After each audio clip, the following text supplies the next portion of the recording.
All right, guys, this is lecture 19, part one. Hope everybody's doing okay. We're going to talk briefly today about the handheld market in the 128-bit era. So this is again right at the turn of the 21st century. We're talking about the years 1999 to 2005, and Nintendo is going to move away from the Game Boy line of handhelds to the dual screen or the DS.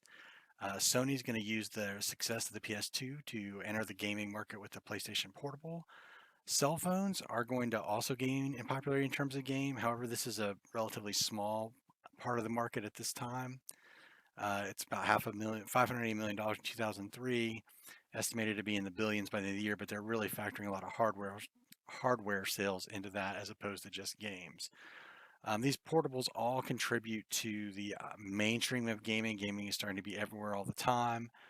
You see people standing in lines for events playing DS, uh, people going on trips with their PSPs, things like that. So, again, this is just an outgrowth of gaming becoming more and more mainstream. All right, let's start with the Nintendo DS. If you look at the Nintendo DS, the physical setup looks very similar to the Game and Watch from the old 70s with the two screens. It comes out in 2004. It costs about 150 bucks. It uses cartridges. It's got that two screens, but the key thing to this is that the bottom screen is a touch screen. So the thing that it does is it has sort of the traditional gamepad and the four button setup, and there are triggers on the edge.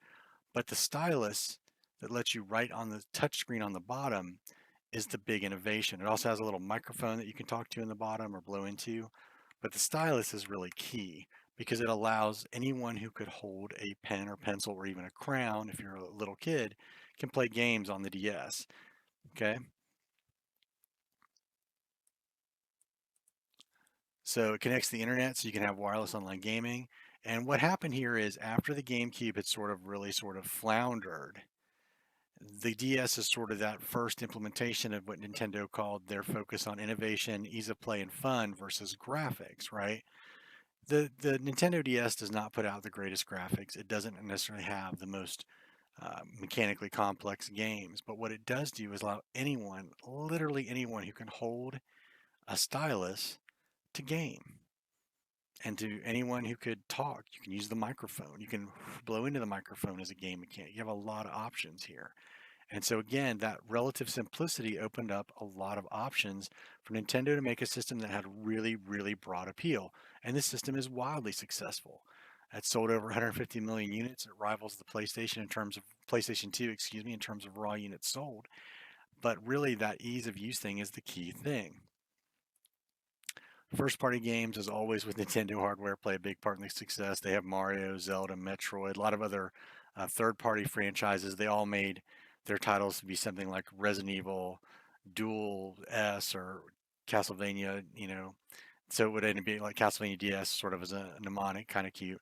New franchises such as Phoenix Wright and Professor Ace Attorney and the Professor Layton sort of puzzle games, but they also had a very big market of casual people, of gamers. Excuse me, that's the wrong way to phrase that. Of casual games or games that would appeal to non-traditional audiences for games. So a couple of good examples of these are the Brain Age games.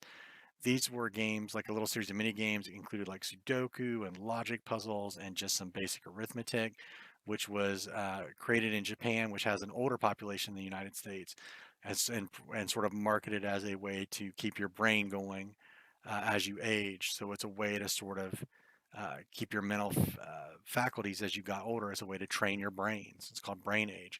Nintendogs had a huge appeal to female audience, which is something the game industry struggles with even today. It's just a little virtual pet dog, and it's really cute. You can throw a ball. You can use the stylus to wash the dog, and so you can have this sort of virtual puppy that's pretty fun to play with, and again, wildly successful. So what Nintendo does here with the DS is they take that strategy of being accessible, making games that are very easy to understand, using the stylus to mimic real world motion. So, for example, when you would wash the dog in Nintendogs, you would move the thing up and down like it was a brush, or actually even writing in games like Brain Age, where you would solve math problems. So, again, making gaming accessible to as many people as possible, and then making the games really fun and not worrying about how great the graphics were or how mechanically complex the game is, seemed to be Nintendo's strategy with the DS, and it worked really, really well. So again, it's hard to demo these games. So again, I don't know if we'll look at these in the stream or not, but again, it was a highly successful successor to the Game Boy line of handhelds. It helped popularize unorthodox controls. This is sort of a sort of a bleed through of that. People getting comfortable with the plastic guitars and the webcams and the microphones and all the sort of peripheral-based gaming we saw with the PS2. And the success of this really showed off that Nintendo's new strategy of casual, easy to play games was very successful. So they expanded the market for gaming. A lot of older adults, non traditional gamers, and Nintendo remains the leader in portable gaming through this era, at least by game companies. So that's the Nintendo DS. Now, Sony decided to go a different route, right? They went with this is the successor to the PlayStation Portable, the PS Vita, but it's very similar in form factor, so it gives you an idea. What Sony wanted to do was take their success in the console market to compete with Nintendo in the portable market. So this comes out at the very end of the era. It does predate smartphones by a couple of years, but the iPhone comes out around 2007. So it's a little bit more expensive. It ran about 250. It used a sort of proprietary mini disc format called the UMD. They also, of course, put movies on those because again, Sony is a media company. They own movie companies and music studios, that kind of thing. Later models switched to a hard drive only. So the difference is that the PSP played games, it played movies, it played music. It could show pictures on it. It also could connect to the internet, but it could also web browse, which is something the DS didn't do initially, but came around a little bit later. You could play games online on it, but it had sort of a different goal. What the Sony PSP wanted to do was use the success of the PS2 and take console gaming and put it in your hand. So these were not games that were designed to be casual in their approach or easily accessible to non-gamers. They wanted to give you a version of Grand Theft Auto, of John Madden Football, of Metal Gear, Final Fantasy that you could take with you when you travel that would be portable, but have the same level of, close to the same level of graphics and sort of the gameplay mechanics you were used to from the home game console.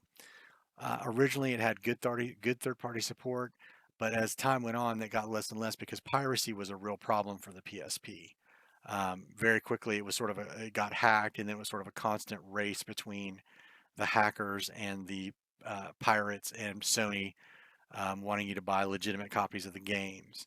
The other issue that really kind of the PSP ended up struggling with was 2 years after it comes out, the Apple iPhone is released, and suddenly the market for portables is very, very different.